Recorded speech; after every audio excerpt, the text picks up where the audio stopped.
Bawal pala naka-helmet. Okay. Pero sila.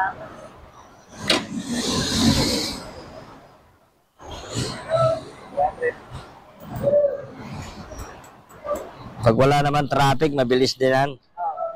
Tuloy-tuloy. Mamaya dyan sa Bulacan. Wala na, mambo na. Mambo na pala, oh.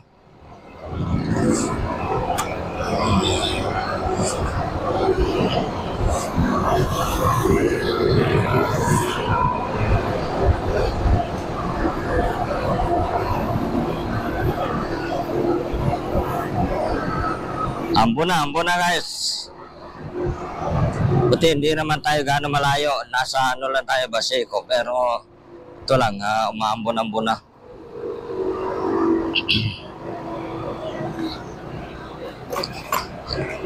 Baka mamaya-maya, uulan na malakas to. Babagsak. Avanza.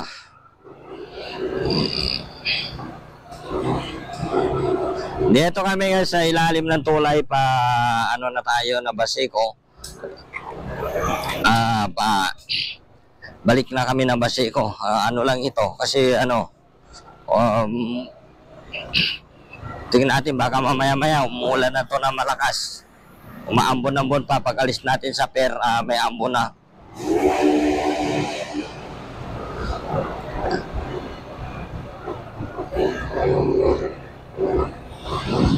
Oh.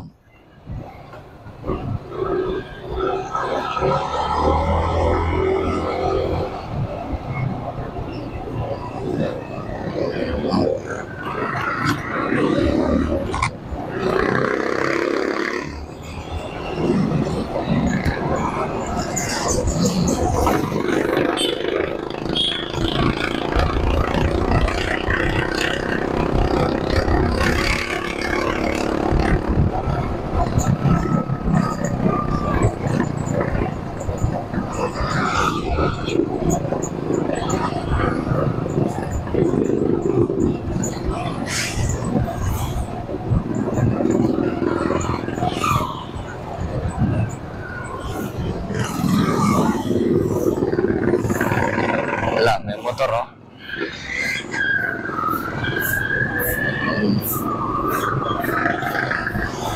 Motor nakasakay sa likod, sira. Ewan ko lang, papakilo ba yun, papaayos pa yan. Papaayos siguro to, dadalahin dyan sa gumagawa.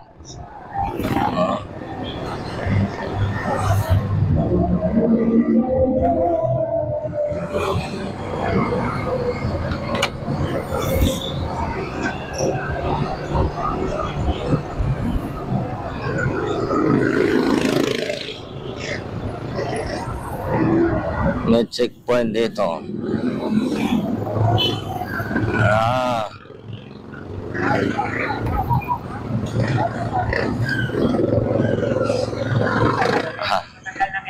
Bawal pala naka-helmet. Okay. Hawakan mo nga to.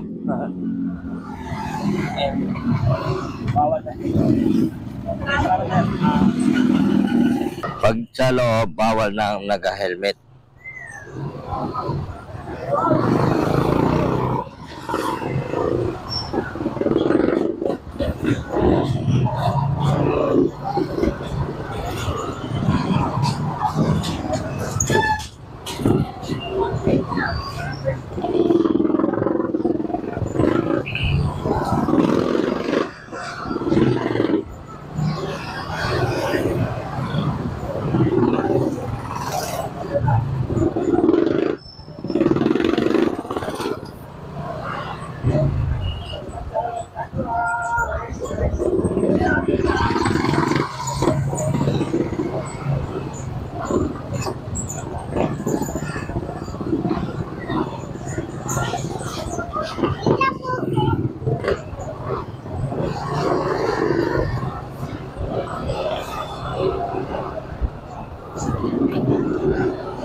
Dito Dito na tayo guys sa Baseco. Nakapasok na tayo dito sa area naman ng Baseco.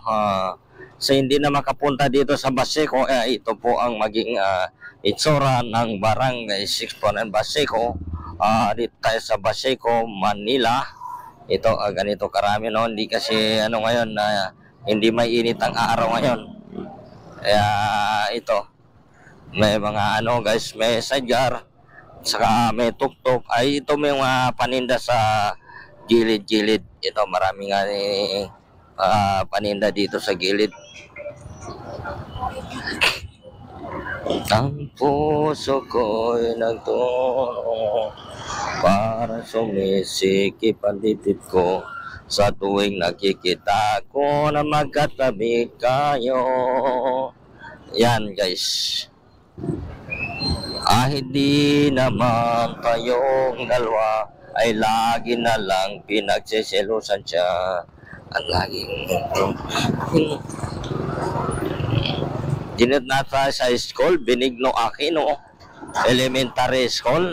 May bagong hospital at saka ito naglilibing yata to. Papunta ng ano to, foreigner, naglilibing sila. Ang puso ko to. Yan, maraming ano.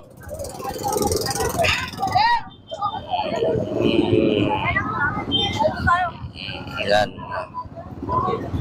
Ng puso ko nagdurugo para sumisikip ang dibdib ko sa tuwing nakikita ko na magkatabi kayo. Kahit di naman tayong dalawa ay lagi na lang pinagsisilusan siya. Yan.